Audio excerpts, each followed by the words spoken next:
Hello guys, welcome back. Now this is the NCERT extract for you guys, and now we are discussing the question number 6 of exercise 1.1 and the concept related to it. So देखते हैं इस exercise में ये जो question 6 है वो exactly क्या बोलता है।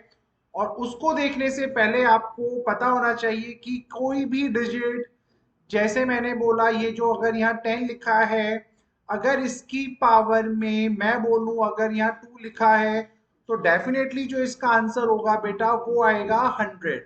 तो आप देख सकते हो ये जो 100 यहाँ आया है, यानी इसका ये जो एंड वाला डिजिट है ये वैल्यू 0 आया है। वहीं पे अगर मैं कोई दूसरा डिजिट लूं, लेट से मैं अगर 12 लूं और 12 स्क्वायर करूं तो ये 144 आएगा। और या मैं 12 का कोई भी पावर ले लूं तो लास्ट में मेरे पास ये जो 0 है वो कभी भी नहीं आएगा। And you can try the multiple methods also. आप मल्टीपल वैल्यूज ले लीजिए, आप 6 की पावर को कुछ भी लिख दीजिए तो भी एंड में 0 नहीं आएगा। सिर्फ और सिर्फ 0 तभी पॉसिबल है, जो कि यहाँ पे कंडीशन आपके सामने लिखा गया है बेटा। अगर आपकी डिजिट में 2 और 5 नाम के फैक्टर्स अगर हैं तब एंड में 0 आएगा, या एक ऐसा नंबर जिसके एंड में डिजिट 0 खुद ही लिखी गई हो। तो इसका मीनिंग यहाँ पे क्या है, सपोज आपने यहाँ 10 को देखा तो 10 के जो फैक्टर्स हैं वो 2 इंटू 5 है। और अगर मैं आपसे बोलूं कि 40 का भी अगर मैं स्क्वायर क्यूबिंग या कोई भी नेचुरल नंबर मैं पुट कर दूं तो इसके एंड में भी 0 क्यों आएगा, क्योंकि ये है आपका 4 की पावर n इंटू 10 की पावर n। और ये जो 10 यहाँ पे है इसके फैक्टर्स में 2 इंटू 5 जरूर आता है, तो ये नंबर भी डेफिनेटली 0 आपको देगा ही देगा।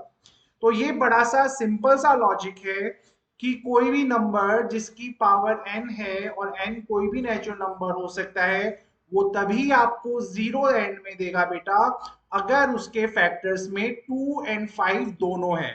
और अगर इनमें से कोई भी मिसिंग है तो ये आपको कभी 0 नहीं देगा। या ऐसा नंबर जिसके एंड में ही 0 लिखा हो तो वो तो पक्का आपको देगा ही देगा। तो जैसे कि अब हम यहाँ एग्जाम्पल नंबर 2 को अगर डिस्कस करें तो आप यहाँ देखिए, इसको मैं भी रब कर देता हूँ यहाँ पे, ठीक है। तो सिंपल सा लॉजिक है इस क्वेश्चन का। अगर आप देखें कि क्या 4 की पावर n मुझे कभी एंड में 0 देगी या नहीं देगी, तो उसके लिए चेक करते हैं। तो 4 की पावर n में सबसे पहले आप देखिए फैक्टर्स क्या क्या हैं। तो आप रियलाइज करोगे फैक्टर हैं आपके 2 इंटू 2।